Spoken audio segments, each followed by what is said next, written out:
సూర్యదేవా అమేయ ప్రభావ దయా దివ్య పాశ అనంత ప్రకాశ నమో సూర్యదేవా అమేయ ప్రభావ.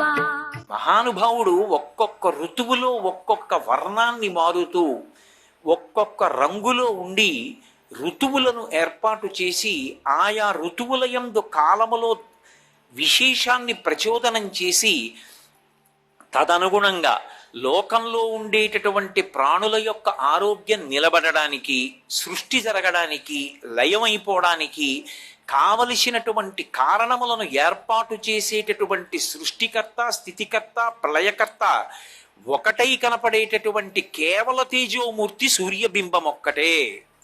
ఎందుచేత అంటే మీరు ఒక సాకార రూపాన్ని ఎదురుగుండా పెట్టి పూజ చేశారనుకోండి, ముందు ప్రారంభంలో పూజలో ఏమంటామంటే ఆయనని నేను పూజ చేస్తున్నాను అని దేశకాల సంకీర్తనం చేసి నా ఎదురుగుండా ఉన్నవాడిని ఒక పేరుతో పిలుస్తాను. ఏదో ఈయన వెంకటరమణుడు, నేను పూజ చేస్తున్నాను, ఏదో ఫలానా గోత్రంలో పుట్టిన ఫలానా పేరున్నవాడిని ఫలానా స్వామిని పూజ చేస్తున్నానంటాను.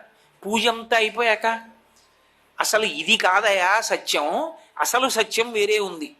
అసలు భగవంతుణ్ణి తెలుసుకోవడానికి మార్గం ఏమిటో తెలుసా? నాణ్య పంథాయ నాయ విద్యతే, ఇంకొక మార్గం లేదు, ఇదొకటే మార్గం అని అన్నప్పుడు నేనేం చెప్తాను? ఆ ఈశ్వరుడు ఎక్కడో లేడు. నీవారస్సూకవత్తన్వీ పీతాభాస్వత్యనూపమా, ఇక్కడే కాంతిపుంజంలా వెలిగిపోతున్నాడు.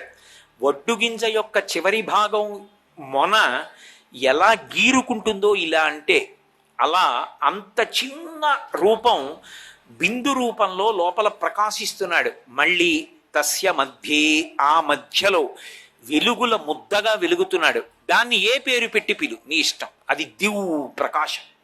స బ్రహ్మ సశివ సహరిసేంద్ర సోక్షర పరమస్వరాట్ రాజాధిరాజాయ ప్రసజ్య సాహిని.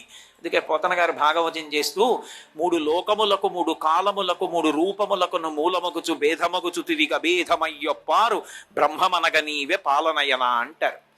అటువంటి పరమాద్భుతమైనటువంటి స్వరూపమై సృష్టికర్త, స్థితికర్త, ప్రళయకర్త ఏకమైపోయినటువంటి తేజస్వరూపమైనటువంటి పరబ్రహ్మ స్వరూపము కందుల ముందు వెలుగుల ముద్దగా ప్రకాశించడం అంటే ఒక్క సూర్యబింబ దర్శనం చేతనేది.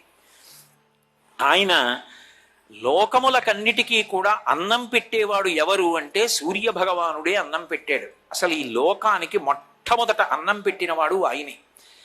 ఓషధి అనేటటువంటి మాటని కల్పించినవాడు కూడా ఆయనే.